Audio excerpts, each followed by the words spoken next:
preparer fraud. That's tax return preparer fraud can serve as the basis for the removal of IRS penalties assessed against you. And remember, the IRS collection machine will assess penalties automatically when there's an error.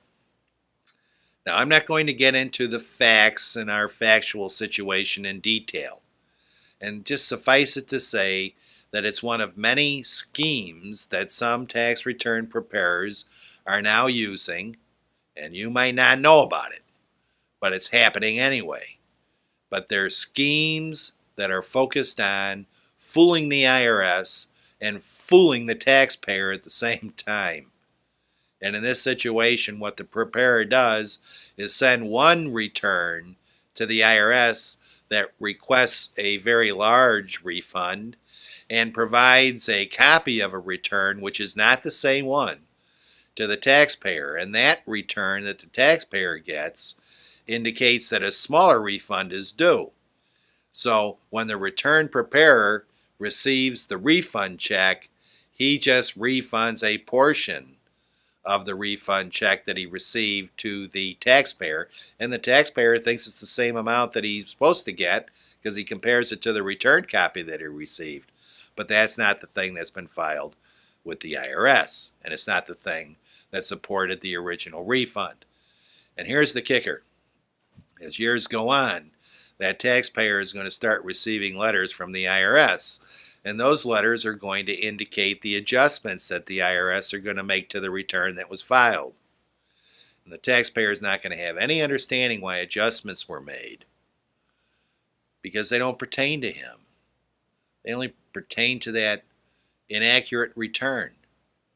Now remember, the other fact setting that we use, which was preparer error, focused on how penalties can be removed when a preparer makes an error.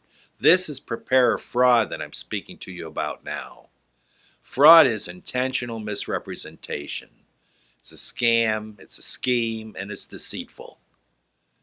And it can coexist with an error, but they don't have to coexist at all. And if you are the victim of fraud, the penalties that are going to be assessed against you automatically by the IRS should be removed. That's all you have to do is be candid with the IRS. And when you're ready to make that presentation, you want to be prepared.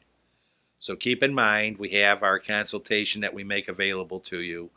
And when you have your consultation with us, we'll give you help in how it is that you want to present your facts and how it is that you learned about what it is that was not proper and all of the other information that supports a compelling presentation that the penalties that were assessed against you should be removed because there was fraudulent activity, not to your knowledge, but fraudulent activity on the part of your preparer. And this is far more common than what you think.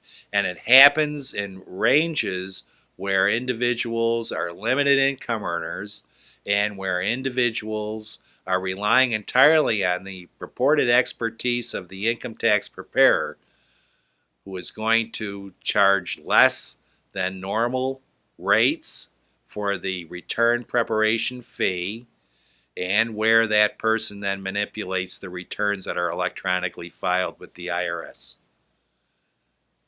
It happens a lot. If it happened with you, you'll be able to get out from underneath these penalties that were assessed. Now, you're still going to be responsible for the right amount of tax, but you don't want to pay more than what it is that you should. Thank you.